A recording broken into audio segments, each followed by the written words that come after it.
Yo, hell yeah.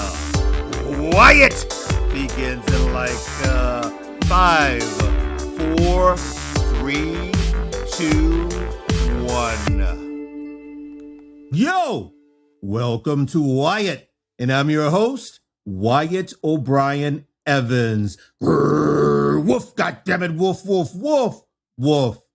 Hey, to all my YouTubers out there, if you like what you hear, if you like what you see, just click that subscribe button at the bottom of your screen. Just click it, click it, click it. I just love to click it. Now, my audience. Let me tell you something. Today's special guest on Wyatt is Mr. Tre Floyd. He is making waves in entertainment. He's a mover and shaker. He is a writer, a producer, a director of popular stage plays. And he's also, the creator of Tre Floyd TV, an independent streamer. So hi, let's get into it. So without further ado, Wyatt welcomes Mr. Tre Floyd. Talk at me. How the hell are you? I'm doing well. How you doing? I am doing great, man. Listen, I've been following some of your work. I'm glad you took the time to be on Wyatt. You know what I'm saying? Absolutely. Thank you for having me. I appreciate it. Listen, Tre, it's my pleasure. Let me ask you this. Man, you are an overachiever. So I hear. I kind of heard, a little bit. Yeah, you, my brother, an overachiever. Let me tell the audience, let me roll through some of your credits, and I'm going to look at my cheat cards here. See them right here? Okay, here we go. You are a writer, a director, or producer of popular stage plays, including Love, Sex, and Marriage, Before Black Lives Matter. I love that title. Dear John, and She Got It. I don't know what she got, but she got it. You know what I'm saying? Yeah. And they have been sold out performances across the country. You also are the executive producer, creator of Tre Floyd TV, which is an independent streaming company. It's produced dramas and comedies like Church Hurt, The Ville, Wolf Creek View. Some of these series have won film festivals across the world. You're also the owner of, is it Trez or Tre's? Tre's Place. Mm-hmm. Tre's Place Theater outside of Hawtlanta, Atlanta. Mm-hmm. So let me ask you, man, how do you have time to do all of this stuff and you do it well? And what is your muse? I don't. I'm sorry to do all this stuff. As you can see, I'm sitting in the car right now at a Sam's parking lot because we're getting some stuff for the theater. But you really have to have a lot of time management and endurance and fortitude to just get things done. And you really have to have that drive. Like, it's so crazy. When I actually started out as a YouTuber. And at that time, I had a regular 9-to-5 job. And now it's funny, I was reflecting back just about last week. I was talking to myself. I was like, how did I get these things done when I had this regular job? Like, it's a lot. It's a lot. But when you're passionate about something, you find a way to get things done. Right. Okay. Before we really delve into your illustrious career that is continuing to grow and grow, let us walk through the quarters of time, my brother, so that we can learn about your backstory.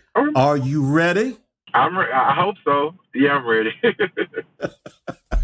Okay, so where were you born and raised? I was born and raised in a very small town called Coffeeville, Mississippi. Where's that? I've never heard of that one. No one has. It is. It's in North Mississippi. It's about 2 hours north of Jackson and about a little over an hour south of Memphis, Tennessee. Okay, great. Oh, okay. So I love to ask my special guest this question because I get a chuckle out of it, and my audience does too. So here it is. What was Tre like as a little boy, a little nipper? Give us 3 characteristics, attributes, qualities that best describe you as a little nipper. I was very lively. Like, if you go and ask someone from my hometown, everyone knew that I would do something great. They just didn't know. I don't know if they knew what, but they knew I would be successful. So I've always been like the lively person, the rather outgoing person, the risk taker. I've always been that person.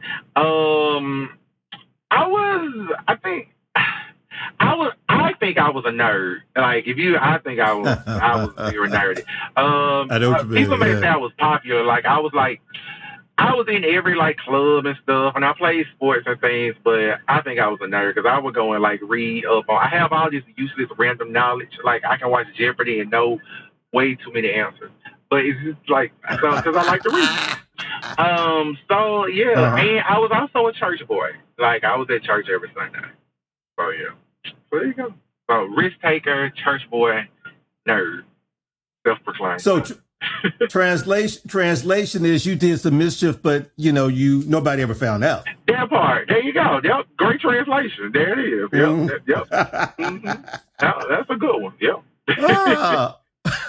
Hilarious. Cool. Yeah. Now, it's my understanding, Tre, that when you were a teen, you wrote and produced your first play.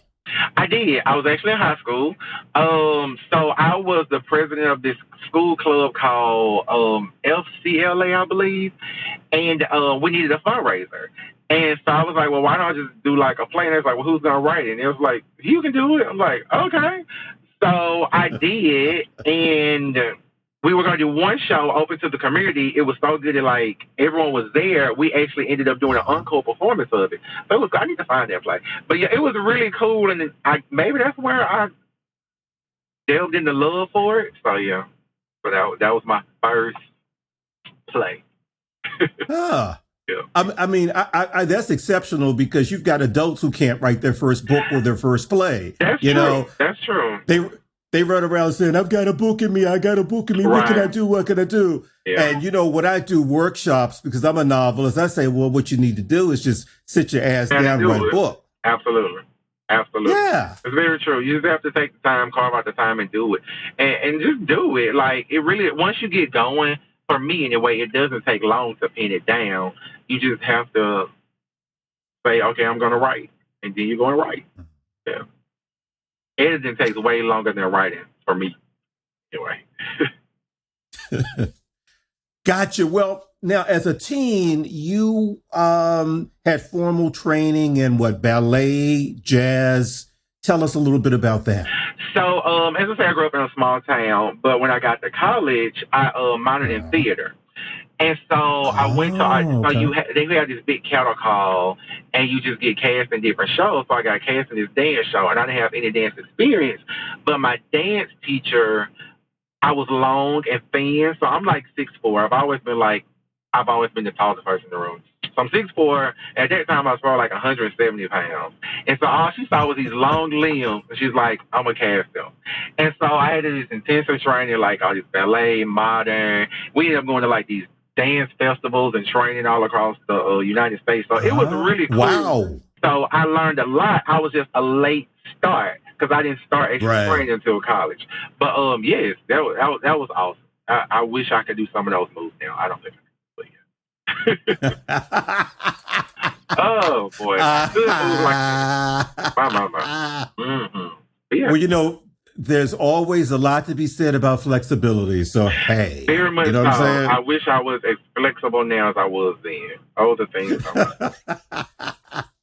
Okay, so what college or university did you go to? And you said you got a major in? Theater. So I went to the University of Mississippi, also known as Ole Miss.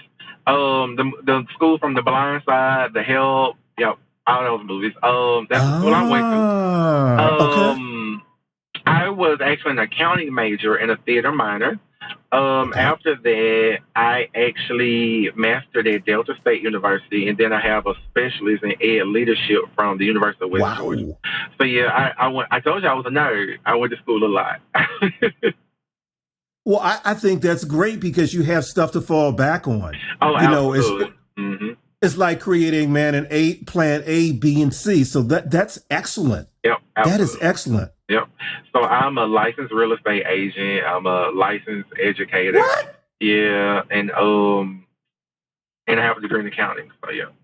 But yeah. Wait a minute. You remember In Living Color, right? With the Wayans, right? Yeah.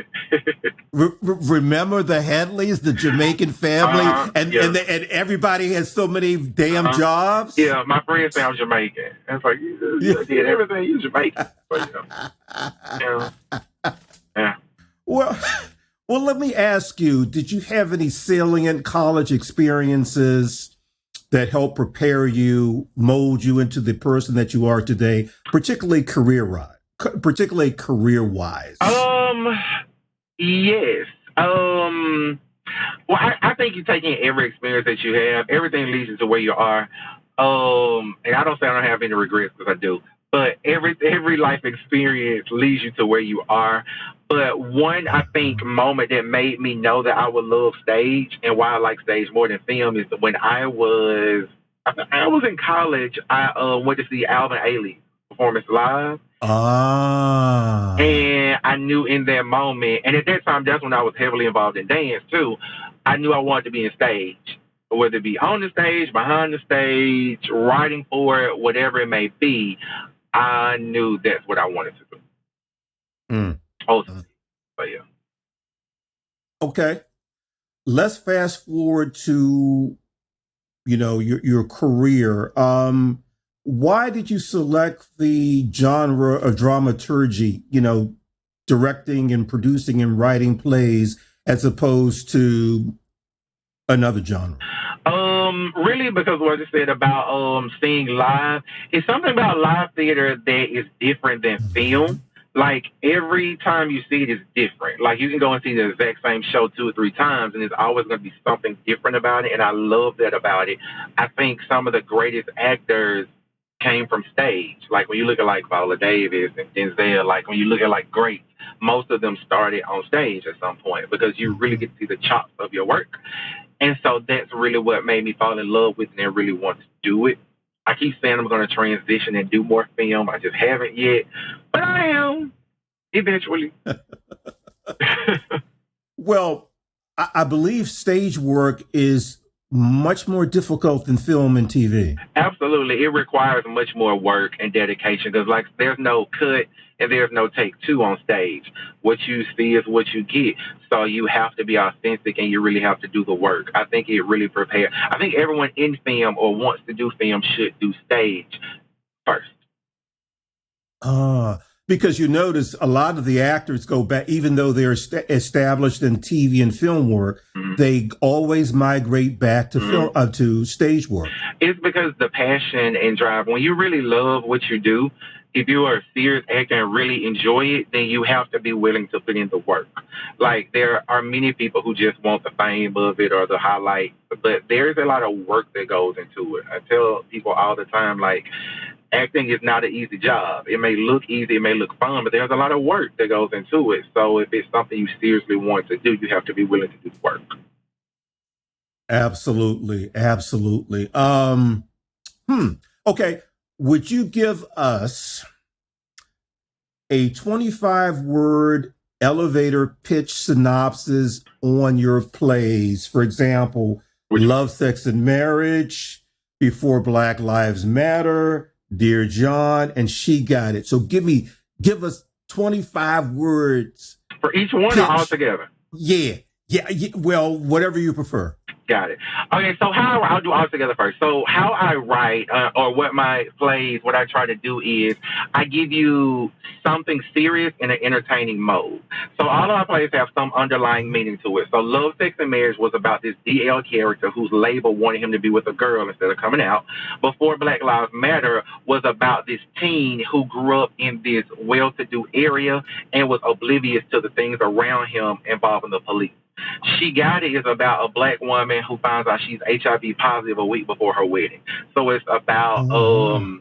enlightening the African American, particularly female community about HIV.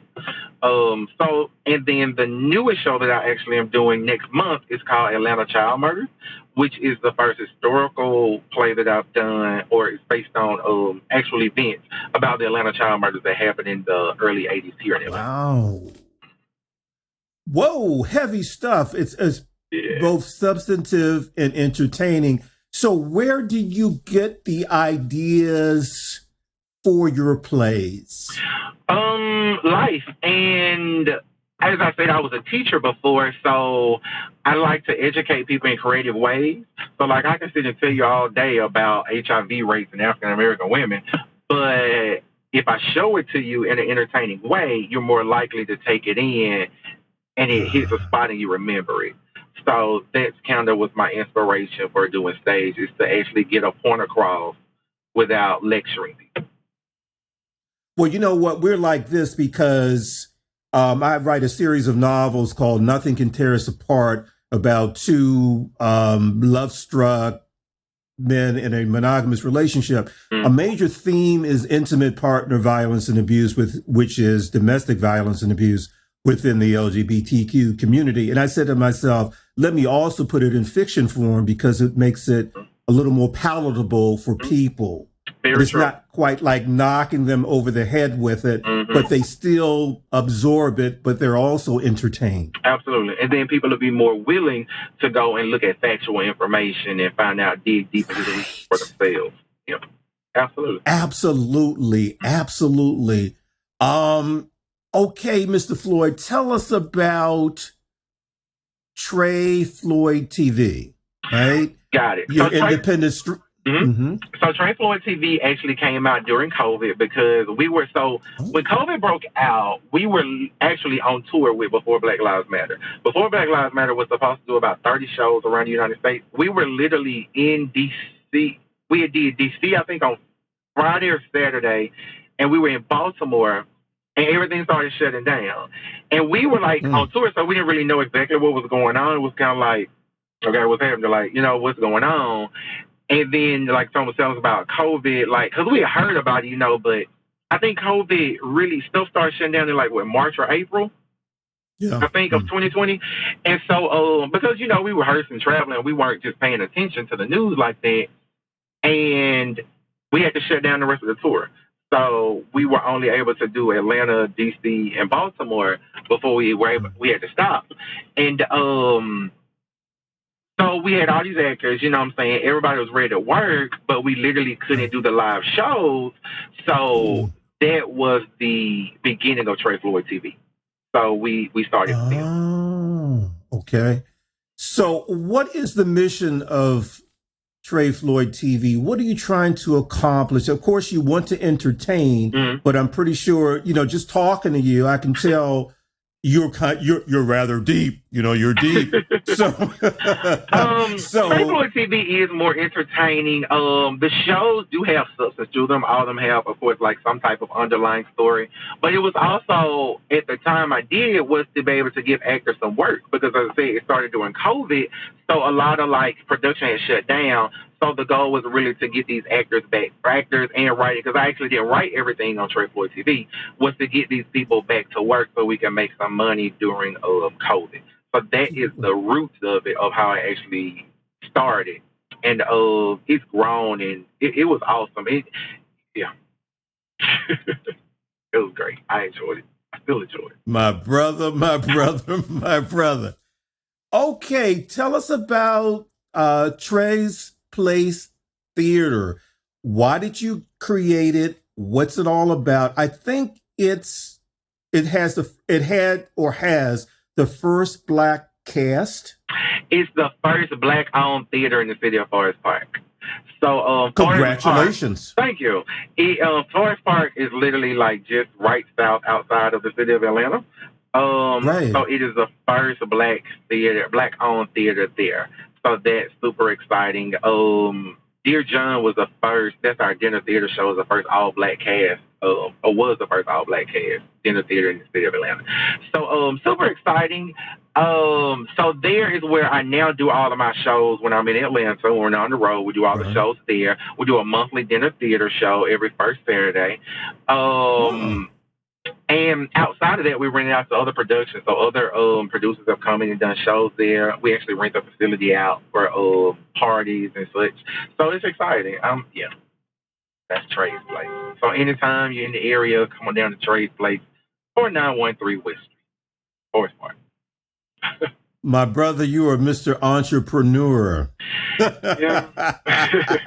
So I've been told. Oh. I like that. Okay, I'm going to use my cheat cards here. Okay. This is one of your favorite quotes, and then I'm going to read it, and then you can unpack it. Okay, here we go. This is you talking. Okay. Every day in Africa, a lion wakes up. He knows he must outrun the slowest gazelle, or he will not survive. Every day in Africa, a gazelle wakes up. And he knows he must outrun the fastest lion or he won't survive. So whether you're a lion or a gazelle, when you wake up, you must be running. Talk to me about that. I love that. Thank you. It's actually, I think, an African proverb. That was on the wall when I was in college. One of my professors had that up on the wall. And for whatever reason, it just stuck with me. And I like it so much because so many people want to be, the most powerful, the lion, the tiger, You don't always have to be that. There are moments where you can be the gazelle. You know what I'm saying? Like, you can be afraid. You can be fearful. You can be unsure of what the next move is. You just have to make it. So in my mind, some days you may wake up as a lion, and you're ready to go and conquer the world. So you have to be faster than the slowest gazelle to survive.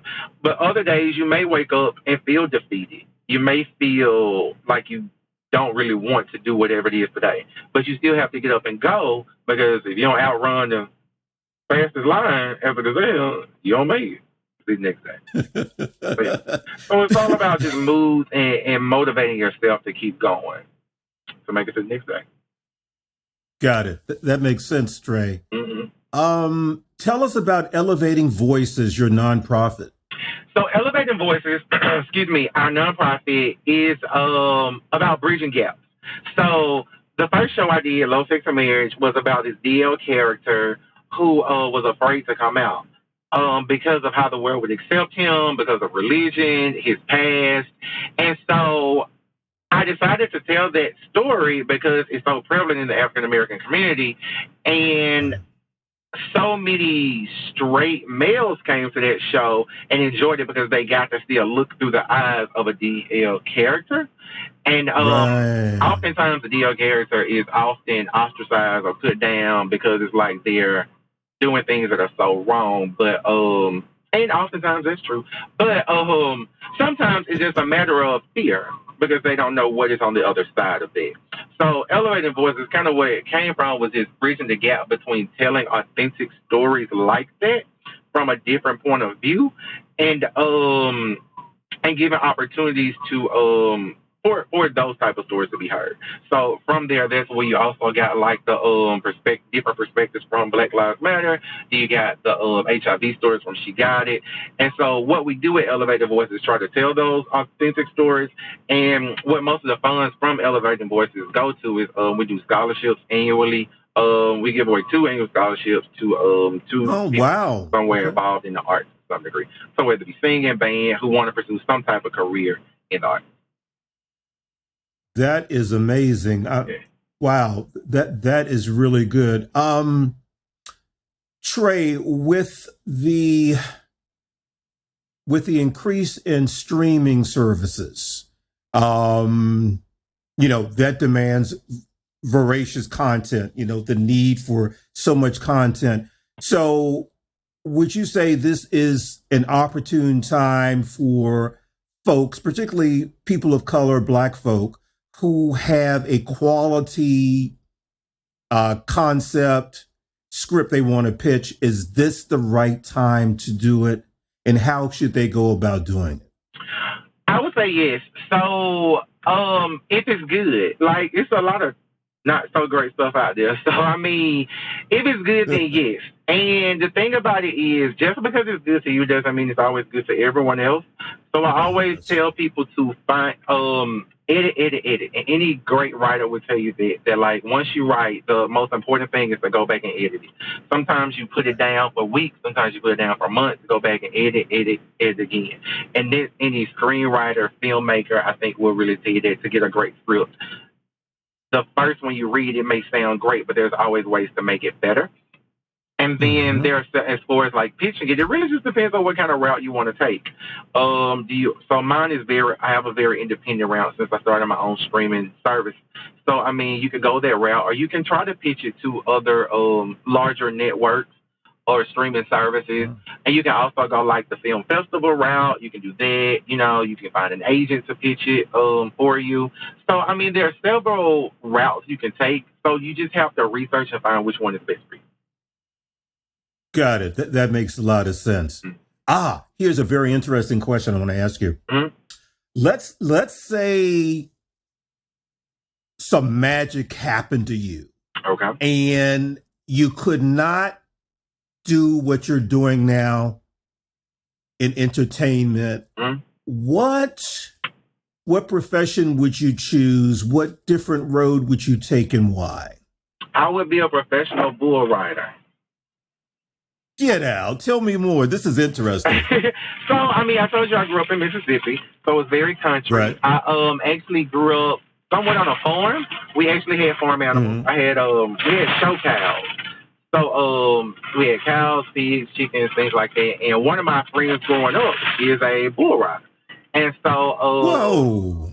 I think I would be a professional bull rider. That's something very different that I've never done it, but I think I would do it. Okay, Mr. Adventurous, I like that. Yeah. Okay. It's kind of hard for me because I'm not super adventurous. Like I said, I was a risk taker growing up, but that wasn't the type of risk I would take. Yeah, I'm not big on heights and things like that, but I'm okay with animals. So yeah, that's what I would do. I love it. Okay, before we jet out of here, tell us how we can connect with you, follow you, give us all of your social media. Gotcha. So I'm Tre Floyd. It's TreFloyd, and that's my handle on Facebook, Instagram, all of those. For the shows and everything, it's Tre Floyd Productions. So on Instagram, it's TreFloyd Productions. I don't tweet a whole lot, but on Twitter it's the same. So all my handles are Tre Floyd. Well, y'all heard it. Check Mr. Floyd out. And Mr. Tre Floyd, I want to thank you for stopping by. Wyatt, you got to come back and let Absolutely. You have anytime. And thank you so much for having me. I know we tried to do this before. It didn't quite work out. So thank you so much for taking the time to have me here. I totally appreciate it. Totally appreciate it.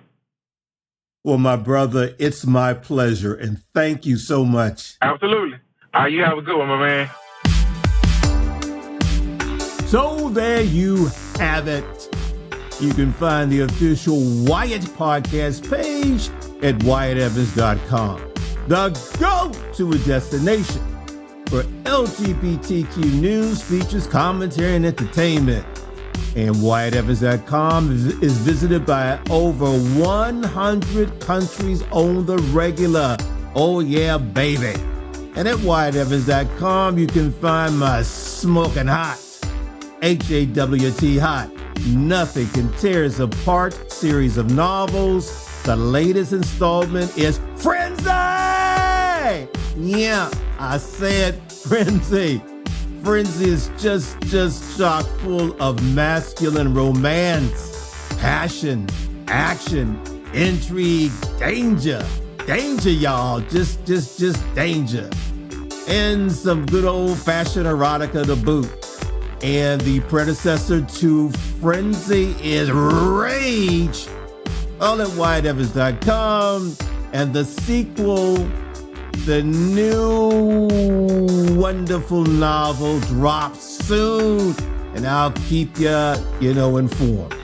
Hey, if you want to contact me, your host, Wyatt O'Brien Evans, hit me up at wyattonair@gmail.com. You can follow me and connect with me on Instagram, on Twitter, on Facebook.